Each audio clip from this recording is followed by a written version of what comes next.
The words stung like icy needles. It was a chilly evening in downtown Chicago. The wind whistled through the narrow streets as the last rays of sunlight vanished behind towering skyscrapers. Martin, a man in his mid-30s, rolled his wheelchair slowly along the sidewalk, his heart heavy with the weight of another long day. He was used to the stares, the whispers, and the occasional mocking laugh from passers-by, but today something felt different. As he approached a busy intersection, a group of young men stood near a cafe, laughing loudly.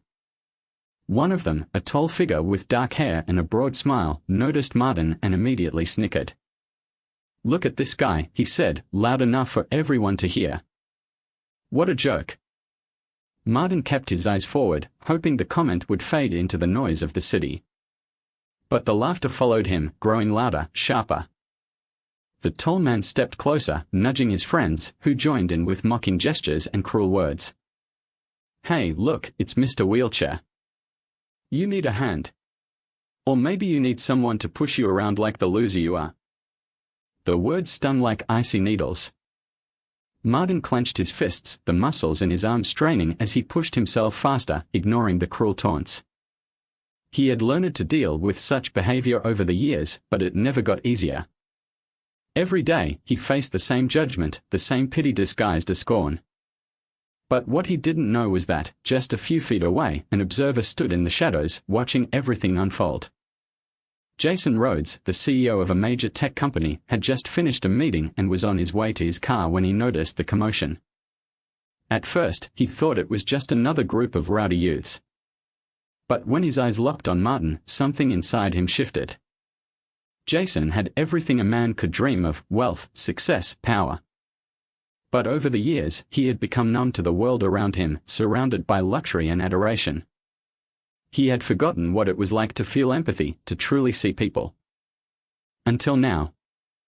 Jason watched as Martin struggled to hold back the tears, his face a mixture of frustration and determination. Despite the cruelty around him, Martin never once stopped moving forward. There was a strength in that movement, a quiet defiance that Jason couldn't ignore.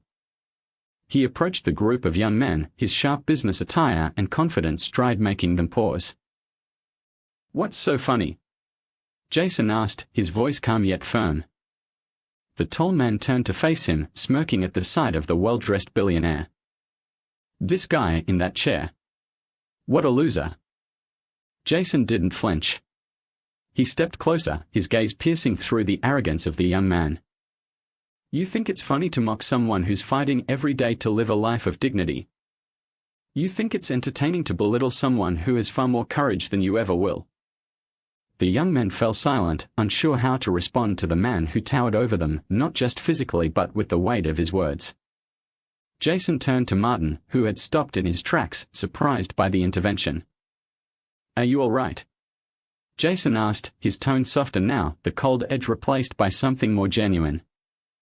Martin nodded, his voice barely above a whisper. "I've had worse." Jason knelt down to Martin's level, a rare moment of humility for a man who had built his empire from the ground up. "You don't deserve this. Nobody does. How about I buy you a drink? Or maybe something to eat? Let's talk." The offer was unexpected. Martin hesitated for a moment, but the sincerity in Jason's eyes made him reconsider. He nodded, and they made their way to a nearby diner, where they sat in quiet conversation for hours. Jason learned about Martin's struggles, his dreams, and the daily battles he faced. And Martin learned about Jason's own loneliness, the pressure of constant expectations, and the emptiness that came with a life of wealth and fame. In that small diner, surrounded by the clink of silverware and the hum of quiet conversations, an unlikely bond began to form. As they parted ways that night, Jason felt something he hadn't in years, a sense of purpose. He knew that Martin's story was not the only one of its kind, and that there were many others who, like him, were invisible to society. He made a vow to use his influence, his resources, to make a difference. It was the beginning of a journey, not just for Martin, but for Jason as well. They both had a long road ahead of them, one full of challenges, but also the possibility of change. Jason never forgot the man in the wheelchair, and Martin never forgot the billionaire who had chosen to stand up for him when no one else would. And somewhere in that shared experience, a new understanding began to take root, that kindness, no matter how unexpected, could change lives in ways that wealth and power never could. The story was far from over, and the roads ahead would continue to intertwine in ways neither of them could predict. In the days that followed, Jason couldn't shake the memory of his encounter with Martin. The harsh words of the young man echoed in his mind, but so did the quiet resilience in Martin's eyes. It was a stark contrast to the cold, calculated world he had created for himself, a world where success was measured by numbers, profits, and acquisitions. But not by the humanity of the people around him. He had been so consumed by his own empire that he had forgotten how to truly live, to connect with others on a deeper level. Meanwhile, Martin returned to his routine. The mocking laughter still haunted him, but something had changed. It wasn't just the fact that a billionaire had stepped in and defended him. It was the way Jason had looked at him, not with pity, not with a sense of superiority, but with respect. For the first time in a long while, Martin felt seen. He continued his daily journey through the city, but each time he passed the spot where the group of young men had humiliated him, he found himself standing a little taller, his chin a little higher. He had felt the sting of their words, but it was the memory of Jason's kindness that kept him going. Days turned into weeks, and Jason's thoughts often returned to Martin. He couldn't forget how the man had endured everything with such quiet strength, how he had carried himself with dignity despite the cruelty of the world around him. Jason realized that he couldn't just let this moment pass, he had to do something more. One afternoon, while sitting in his office, Jason made a decision. He called his assistant and asked her to pull together a team for a new project, a non-profit initiative aimed at improving accessibility for people with disabilities in cities across the country. It was time to put his influence to good use, to create something that would leave a lasting impact. And he wanted Martin to be a part of it. The next day, Jason reached out to Martin with a simple text message, "I've been thinking about you. Would you like to meet again? I have an idea that I think could change everything for both of us." Martin read the message and felt a mix of surprise and curiosity. He had not expected to hear from Jason again. After all, billionaires had their lives, their own circles, their own agendas. But something about the message felt genuine. Martin agreed to meet. They met at the same diner where they had first talked, though this time, Jason arrived with a different look in his eyes. There was no trace of the arrogance that often accompanied the ultra-wealthy. Instead, he exuded a sense of purpose, as if he was finally waking up to something greater than himself. "I've been working on something," Jason said as he slid into the booth across from Martin. "A project. I want to make cities more accessible, more inclusive for people like you. I want to give people the opportunity to live the life they deserve, regardless of the challenges they face. And I want you to be a part of it." Martin's heart skipped a beat. He had never expected anything like this. "What do you mean? How can I help?" "I need someone who understands the daily struggles, someone who can guide us on what truly matters. You've lived it, Martin. You know what works and what doesn't. Your voice, your experience, it's invaluable." Jason explained the details of the project. It was ambitious, to say the least. He envisioned transforming public spaces, improving transportation, and creating services that would make it easier for people with disabilities to navigate the world. He had the resources, the connections, and the drive, but he knew he needed someone with a genuine understanding of what it meant to live with those challenges. Martin listened intently, his mind racing. This wasn't just an opportunity, it was a chance to make a difference. A chance to help countless others who had been overlooked for far too long. For the first time in a while, Martin felt hope, a sense of purpose that had been absent from his life for years. "I'll do it," Martin said, his voice steady with determination. "Let's make this happen." The two of them spent the next few months working tirelessly on the project. They traveled to different cities, met with experts in the field, and consulted with people who had first-hand experience with the struggles of living with a disability. They worked late into the night, sketching plans and refining ideas. Slowly but surely, the project began to take shape. Jason, who had once been consumed by his own ambition, now found himself immersed in a cause greater than any business deal. He was driven by the stories of the people they met, by the faces of those who had long been ignored. And Martin, once a man who felt invisible, was now at the center of something important, something that could change lives. As the project gained momentum, Jason and Martin began to notice something remarkable: they were changing each other. Martin, who had once seen himself as an outsider, now felt a sense of belonging. He was no longer just the man in the wheelchair. He was a leader, a voice for those who had none. And Jason, for the first time, felt a deep connection to the world outside his wealth and power. He was finally using his influence for something that mattered.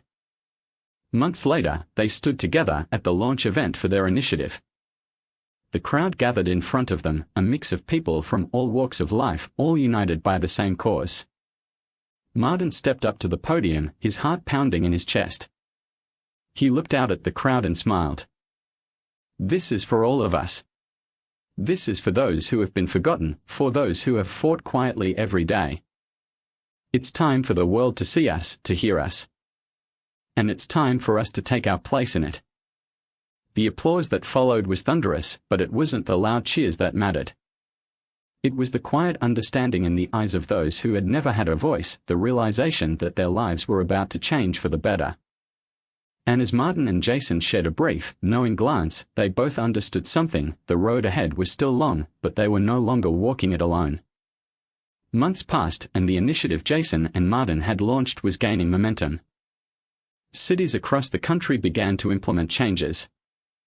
Public spaces were becoming more accessible, transportation systems were being redesigned to accommodate people with disabilities, and businesses started to follow suit, creating more inclusive environments.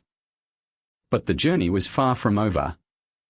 Jason, once focused solely on profits and personal gain, now found himself deeply invested in the cause. The more time he spent with Martin, the more he realized that true success wasn't just about wealth, it was about the impact you had on the world. And the work they were doing together was something that went beyond any financial accomplishment he had ever achieved. Martin, on the other hand, was finally beginning to feel at home in a world that had often felt hostile. His role in the initiative was more than just advisory; he was becoming the face of the movement, a symbol of resilience and strength. It was a role he never imagined for himself, but one he embraced wholeheartedly.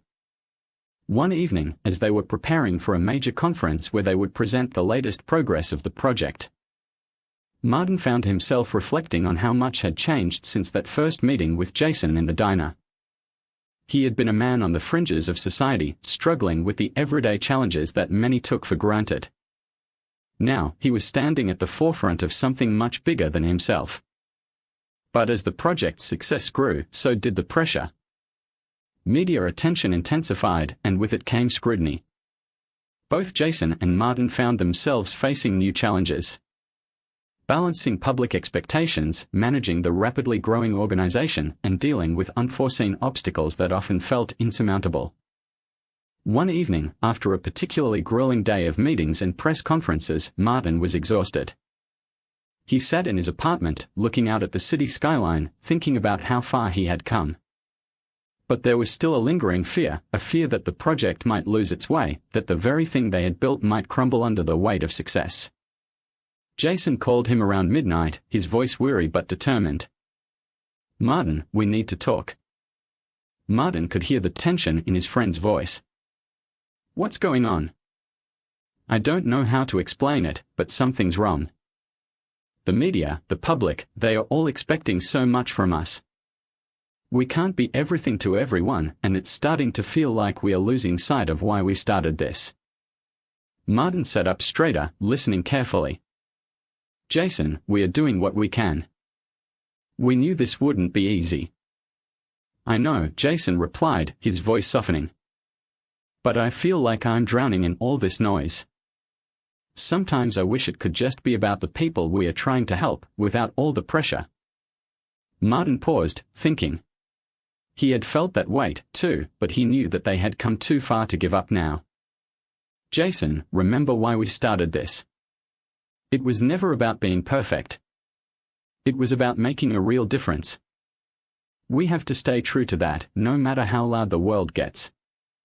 Jason was silent for a moment, and then he sighed. You're right. I needed to hear that. Thank you. It was a turning point. In the following weeks, they both took a step back and refocused on the core of their mission.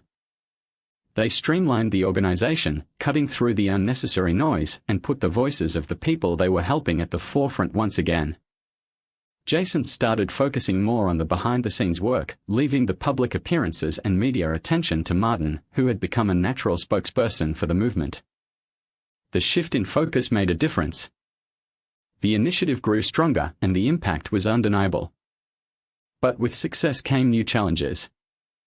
One of the largest cities in the country, New York City, began implementing its own version of the accessibility changes, but with a major difference. Their approach was heavily commercialized, turning the project into a marketing gimmick rather than a genuine movement. Jason and Martin were furious. The project they had worked so hard to build was being used for profit in ways they had never intended. They had to confront the reality that not everyone would be as committed to the cause as they were, and that some would exploit it for their own benefit. They called an emergency meeting, gathering their team to discuss how to handle the situation. Tension was thick in the air as they debated the best course of action. Martin, his voice steady but firm, spoke up. We can't let them take what we've built and turn it into something it was never meant to be. We've worked too hard to let this become a commodity.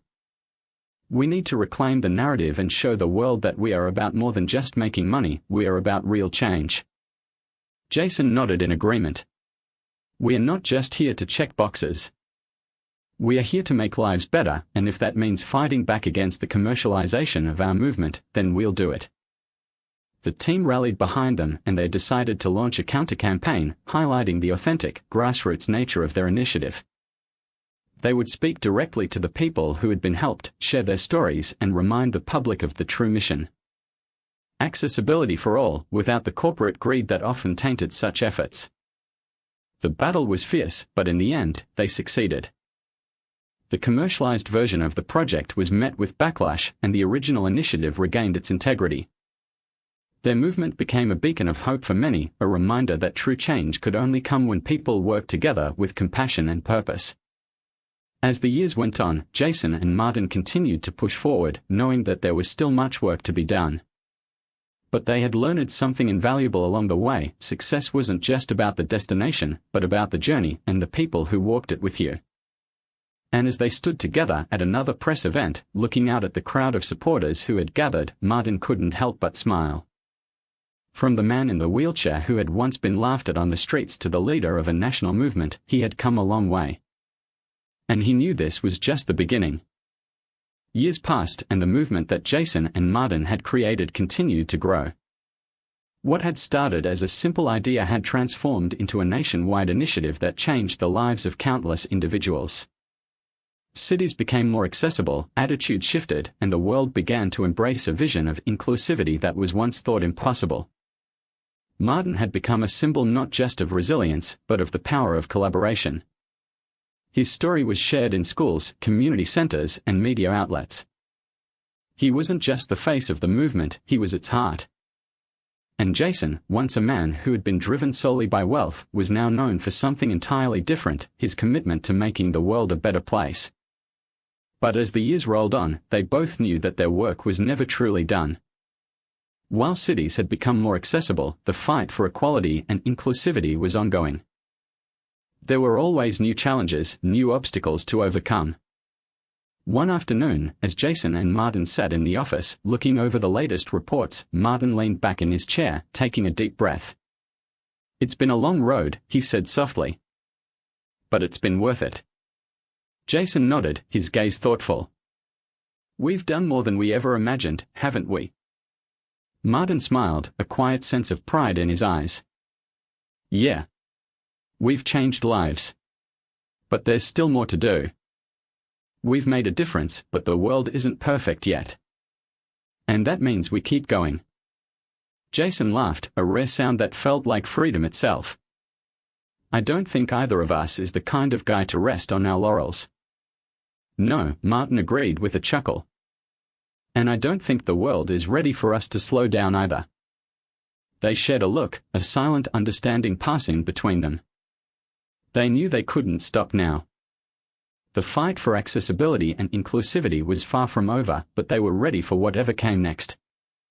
They had already defied the odds, proven that two people, despite their differences, could change the world, and they weren't about to stop.